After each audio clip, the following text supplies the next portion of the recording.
hi friend good morning जय जगन्नाथ चलते आज ब्लॉग स्टार्ट करवा आज ब्लॉग स्टार्ट होजी किचन में ये टाइम टेकिंग आउ मोस्ट डिफिकल्ट आइटम टी बनाऊँ जहाँ ना हो खीरी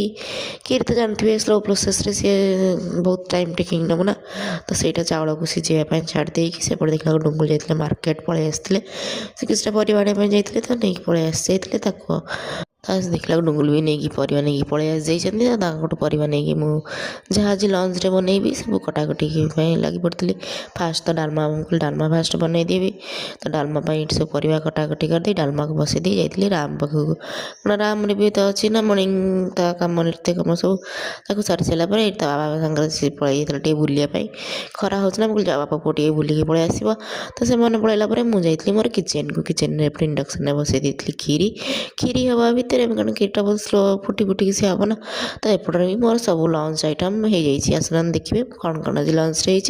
लंच रे आज अरुआ भात ता सहित फूलकोबी आलू आ मटर छुईर गोटे कषा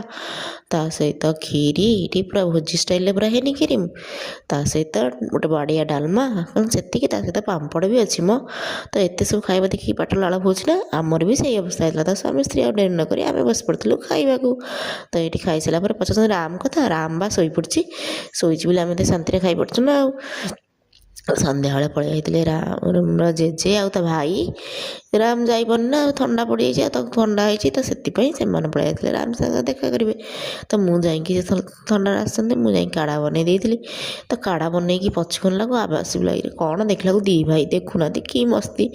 दी भाई तो मस्ती देखले तो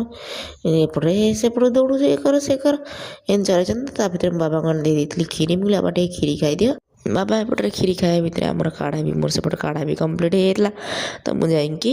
दी कप्र भिड़टा कर 3 कप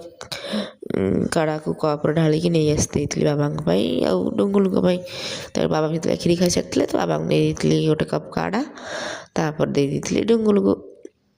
तापर जाइए मु पी देती तो जेहेतु ठंडा पड़ी तो जानते हैं कि ठंडा पड़ी तो आउ लेट न कर ऋषि भी आसी